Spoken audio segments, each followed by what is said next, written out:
PA po natin ngayong 26 ay 4,206,261. So, there is, nakita nyo naman na po, umatak po yan ng 721,303.40. So, kaya nakikita nyo po na may kinalabasan po yung 20% ng 2025 na budget po. So, ngayon po,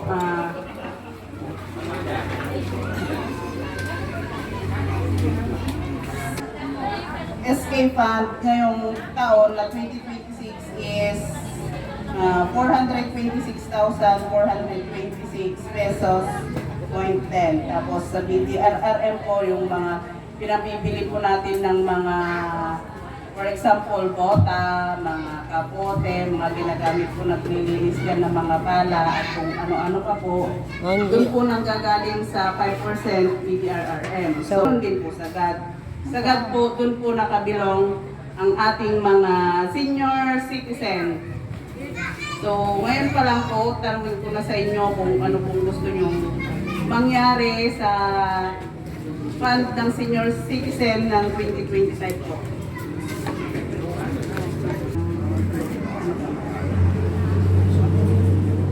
Sa proposed project po ng 20% Barangay Development Fund po. Ang pinaka-highlight po kasi dito is yung solar panel po na pangarap ng ating OIC at pangarap ng buong barangay. Ang solar panel po is papatak po yan ng nasa 400 to 500,000 po pang buong barangay na po yun. Okay. So, yun po ang pinaka-highlight ng 20% development fund. Ang ibang fund naman na po is rehabilitation ng bubong po natin. Pero gumawa na po ng resolution.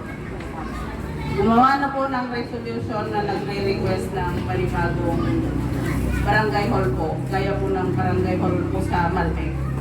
Sa barangay hall po ng Malbeg po kasi madaming kwarto po yan. May second floor po at saka baba. So may iba't ibang hall po yun. May sariling kwarto ang kapitan, treasurer, secretary, duty kagawad, at iba pa po yung session hall.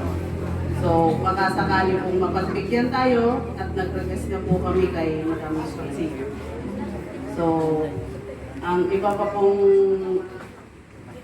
propose is yung pagpipintura po dito. Sa loob po kasi medyo pangit na yung pintura eh. Tapos, ang another po is bibili po tayo ng canopy. Pero nakagawa na po ulit kami ng panibagong resolution na humihingi po tayo ng canopy at the same time upuan.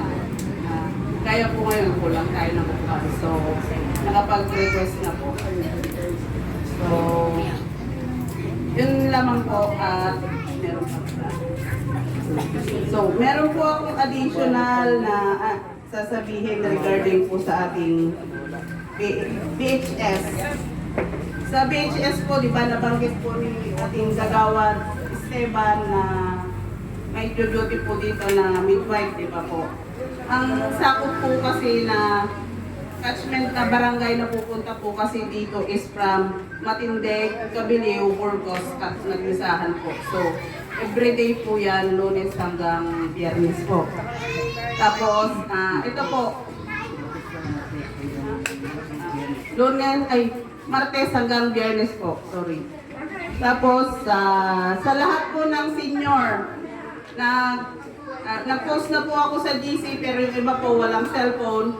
Sa mga gusto pong magpanibago ng ID, bigyan nyo lang po ako ng Xerox copy ng ID nyo at ipapagawa po natin sa hihingan ko na rin po kayo ng booklet.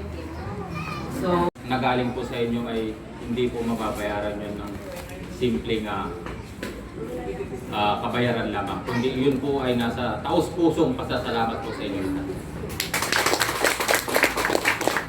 Taos-pusong pasasalamat sapagkat ako po ay inyong ginabayan sa bawat desisyon na gusto kong gawin sa ikabubuti ng ating barangay.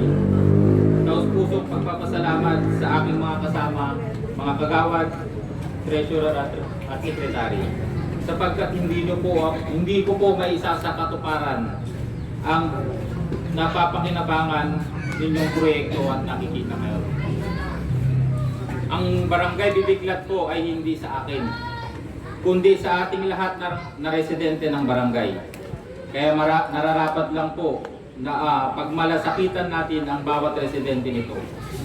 Wala pong kulay-kulay ng partido o bahid politika para po ang mga pondo ng barangay na dumarating sa atin taon-taon ay mapapakinabangan ng bawat isa at hindi para sa iisang pamilya o partido lamang. At tinitiyak ko po na lahat ay makikinabang. Yan po ang mabuting hangarin ko sa aking ginampanang tungkulin bilang isang OIC punong barangay ng ating minamahal na barangay. Sa proyektong nakikita po ninyong lahat, ito po ay hindi ko proyekto lamang. Ito po ay pinagpaguran naming lahat at inaral naming mabuti kung paano ito mapapakinabangan ng bawat mamamayan ng ating barangay. Pasalamatan po natin ang lahat ng opisyales sapagkat lahat po sila ay pumapabor sa bawat proyektong inalalakad para sa ikabubuti ng ating barangay. Kaya mga kasama, mabuhay tayong lahat. Ituloy-tuloy lang natin ang magandang nasimulan at magandang samahan. Ipagpatuloy lang natin ang tunay na pagsiservisyo publiko para sa magandang kahihinatnan para sa future ng Barangay Bibiglat. Nagpapasalamat din po ako sa mga kapulisan sapagkat sa pagbibigay nila ng seguridad sa ating barangay at karatig barangay. Ganon din po sa ating mga magigiting na mga tanod sa pamumuno po ni Hepe Damaso. At mga kabarangay, nais ko lamang po sabihin itong mga done projects and accomplishments namin. Napakaikli na panahon lamang po na nabigay sa akin. Ngunit nakita nyo naman po in just 3 months, nakapag-project po tayo ng napakaraming project para sa ating barangay. Una po, rehabilitation of old CCTV cameras. Pinalitan po natin lahat ng wirings ng CCTV kasi sayang naman po yung mga lumang CCTV kung hindi natin bubuhayin. At nag-additional po tayo ng 6 na CCTV at meron na po tayong 12 CCTV cameras along the highway. At ang sabi nga po, sinabi na nga nila na ang Bibiglat po ay ang isa sa pinakamaliwanag na CCTV dito sa along the highway. Pangalawa po, nakapagbigay po tayo ng mga panambak. Nakita nyo naman po kung gaano kadaming panambak ang binigay po natin sa mga meron. Naka-request ako eh. Alam ko po marami pa pong nagre-request ng mga panambak. Hayaan nyo po, sisikapin po natin hanggang matapos, hanggang itong katapusan ay mabigyan po kayong lahat. Amen! Salamat! Nagawa po ay naglagay na po tayo ng 41 LED street lights mula purok 1 hanggang purok 6. Nagliwanag. Dahil Tatayo pa alas 10 tayo, nagliwanag pa yun. Napaka-dilim po ng barangay. At claim ko na po na ang Barangay Bibiglat ang may pinakamaliwanag na barangay sa buong Pilipinas. Amen! Sabi nga po ni Mayor, kaya naman palang yung lumiwanag ng ganyan na galing sa project. Rehabilitation po ng old wirings ng dating mga street lights. Napalitan na rin po natin yan para po buhayin lahat ng mga lumang street lights.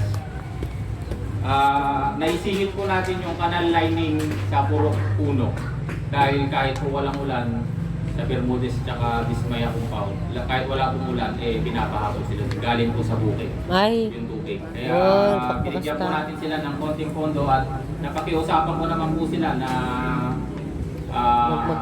bayanihan na lang at pumayag naman po sila. Additional po na 16 solar lights para po palitan lahat ng mga busted solar lights na sira-sira na. At yung mga iba po nung nagre-request ng solar light sa akin, Wala na po tayong pondo para bumili pa ng mga tubo, pero dahil po sabi ko nga may project po tayo na solar panel na panggagalingan ng electricity natin, ay maghintay lang po kayo. By next year sana po maituloy yung project na to.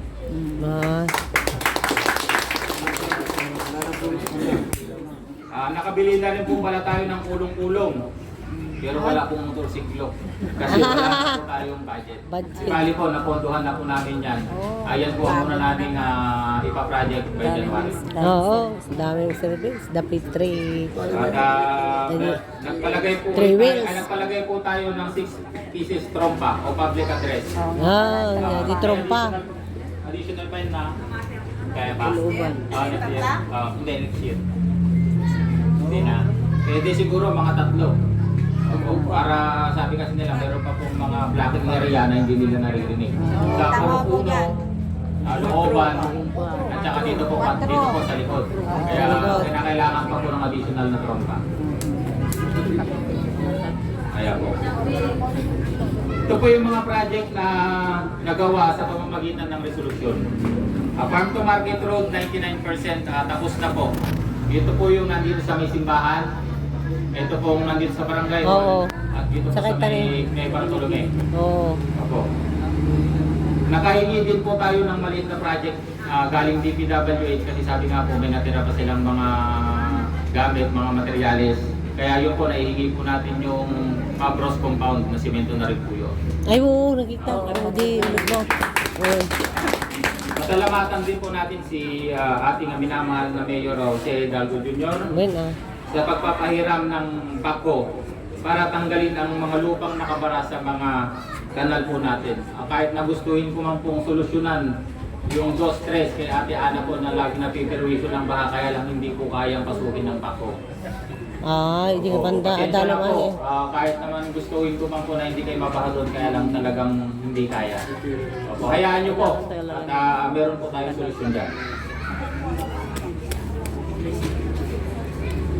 Nagpapasalamat din po ako kay Mayor sapagkat naibalik na po sa atin ang service natin na Tri-Wheels na matagal na po nating matagal po na nawala sa ating barangay.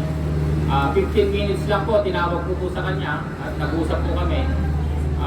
Wala pa pong 15 minutes, ibinigay po sa akin yung susi. Kinuha po niya yung service at in-award po sa atin para sa barangay. Galing naman. Yahoo! Mabuhay. At ito po yung mga resolution at mga request po na alam kong mapapakinabangan ng ating barangay. Umiling po ako ng flood control project dahil hindi talaga kayang solusyonan ng barangay sa dos and tres. At ito po ang tatrapauhin natin na may baba ang project na to dahil malaking pakinabang po ito at wala nang mababaha sa dos and tres. Very good. Nag-request din po ako at nagawa na po ng resolusyon ng bagong barangay hall po natin. Isa pong malaking barangay hall po ito. Nag-request din po ako ng additional 1 kilometer farm to market road na idudugtong po sa irigasyon. At ang sabi po ng tao po ni Ma'am Jing Swansing, titignan po nila kung may hahabol hanggang December ang 1 kilometer farm to market road dahil puno na daw po ang mga contractor nila. Opo, yun po.